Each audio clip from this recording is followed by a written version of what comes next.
Hi friends, welcome back to my channel. ఈరోజు recipe fish curry. ఇది చెరువు చేప 2 kgs ఉంటుంది. అది నేను ఎలాగా చేసి వండాను ఏంటనేది మీతో షేర్ చేసుకుంటాను. మీకు ఈ వీడియో కనుక నచ్చినట్లయితే లైక్ చేయండి, షేర్ చేయండి, సబ్స్క్రైబ్ చేయండి.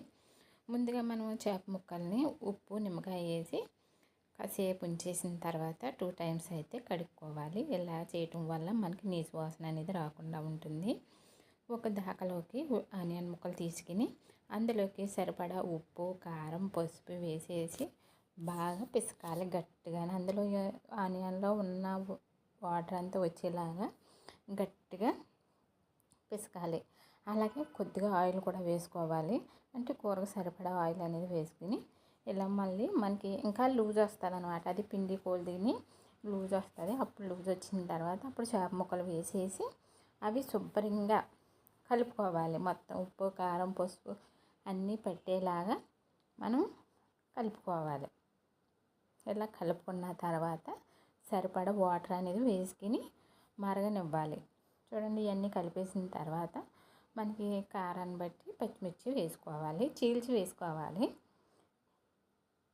సరిపడా వాటర్ వేసుకున్న తర్వాత మళ్ళీ ఒకసారి మసాలా అంతా కలిసేలాగా కలుపుకొని ఇంకా వాటర్ సరిపోకపోతే కొద్దిగా వాటర్ వేసుకుని గ్యాస్ మీద పెట్టి మనము ఉడికించుకోవాలి. ఇలా వాటర్ ఏమన్నా ఉంటే కొంచెం క్లీన్ చేసి సరిపడా వాటర్ వేసేసి మూత పెట్టేసి గ్యాస్ మీద అయితే పెట్టేసి ఉడికించుకోవాలి. ఇలాగా తర్వాత మనకి మరిగిన తర్వాత సగం వాటర్ మరిగిన తర్వాత చూడండి, నేను చూపిస్తున్నాను. మనము గ్యాస్ ఒకసారి ఒక్కో పక్కనే తగులుతూ ఉంటుంది. అందుకనేసి ఒకసారి ఇలా కలుపుకుంటూ ఉంటే సరిపోతుంది, తిప్పుకుంటూ ఉంటే సరిపోతుంది. ఇందులోనే మనం చిక్కగా తీసుకున్న చింతపండు రసాన్ని వేసుకోవాలి. చిక్కగా తీసుకోవాలి, అటువంటి అప్పుడే గ్రేవీ అనేది చిక్కగా వస్తుంది. ఇందులోకి ధనియాలు, ఎల్లుల్లిపాయ, జీలకర్ర, ఆవాలు దంచి వేసుకుని మనము క్లాత్ పెట్టేసి కుదుపుకోవాలి. అంటే గట్టి పెట్టకుండా కుదిపేసుకుని ఇప్పుడు ఉప్పు, కారం, పసుపు అన్నీ కరెక్ట్గా సరిపోనియో లేవో చూసి అన్నీ అడ్జస్ట్మెంట్ చేసేసుకుని ఇంకా ఉడకనివ్వాలి. ఇంకా మనకి కూర రెడీ అవుతుంది అనిపించుకొని కొత్తిమీర ఉంటే కొత్తిమీర వేసుకోవచ్చు, లేదా నేను కసూరి మేతి అయితే వేసాను.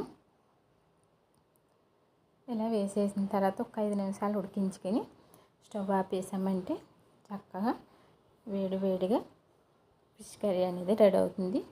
ఇది బాగా చల్లారిన తర్వాతే చేప ముక్కకి ఉప్పు, కారం, పులుపు అన్నీ పట్టుకొని చల్లారిన తర్వాత తింటేనే టేస్ట్ అనేది బాగుంటుంది. ఇందులో బెండకాయలు కూడా వేసుకోవచ్చు. మీకు ఈ వీడియో కనుక నచ్చితే లైక్ చేయండి, షేర్ చేయండి, సబ్స్క్రైబ్